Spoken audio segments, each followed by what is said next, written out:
Bob Jones Jr. is most often remembered as a Baptist preacher and as the president of Bob Jones University, a Christian fundamentalist school in Greenville, South Carolina.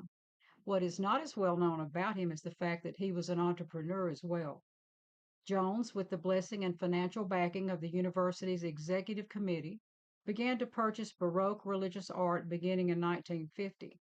This art was displayed in the Art Museum on campus for the use of its students and the enjoyment of the general public. The collection grew from around 30 paintings in 1951 to over 450 in a little over 40 years and acquired world class status. Although his image did not fit the mold, Jones possessed the necessary skills to be a successful entrepreneur. He was focused, he did his homework, and became very knowledgeable about art in a short time. He consulted experts and took their advice, yet was unafraid to take risks. He had the ability to convince others of the worthiness of his projects, so much so that they were willing to provide the necessary funds. He knew the value of networking, making connections, and forming relationships. Most importantly, he had a good eye, as he called it, for the type of art that would appreciate in value. In other words, he knew the current market and was able to predict market trends in art. Due to the dismal economic conditions in Europe after World War II, Jones was able to acquire valuable works of art for a fraction of their true worth.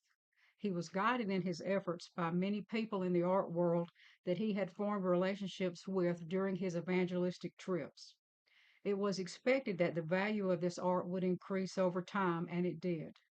In other words, it was a good investment for the university. Jones received a lot of criticism about this art collection.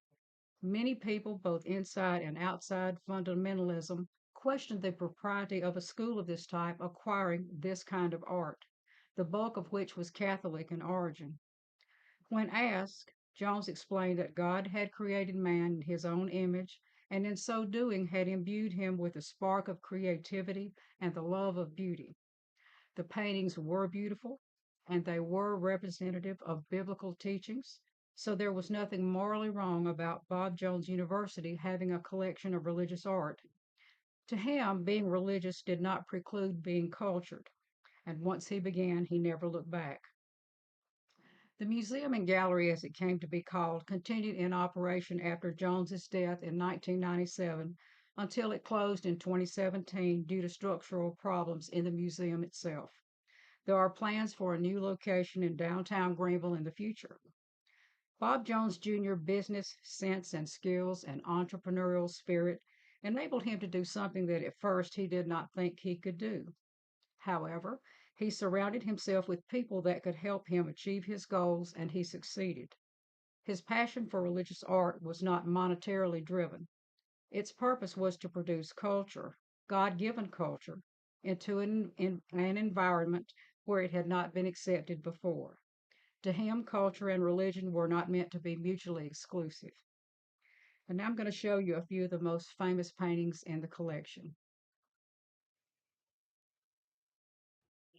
The first painting that you see is a triptych. It's a three-part foldable altarpiece entitled Nativity, The Flight into Egypt, and Adoration of the Magi. It was painted in the 1520s by a Flemish artist, Jan Swartz van Groningen.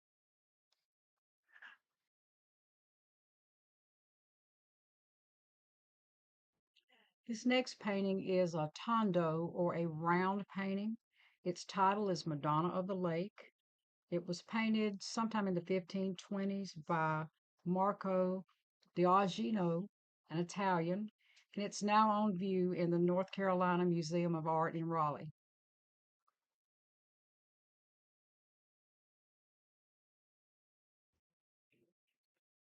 This third painting is entitled St. John the Evangelist. It was painted around 1625 to 1628 by an Italian, Il Domenichino, and it's the most famous painting in the collection.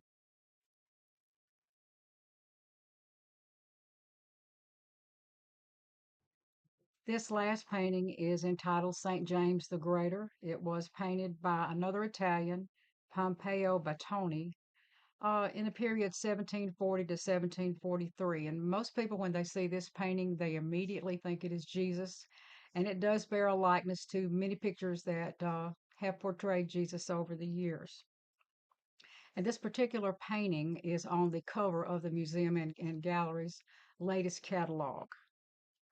I hope you've enjoyed seeing these paintings. And when the museum reopens, if you're ever in Greenville, I hope you'll be sure to stop in. Thank you.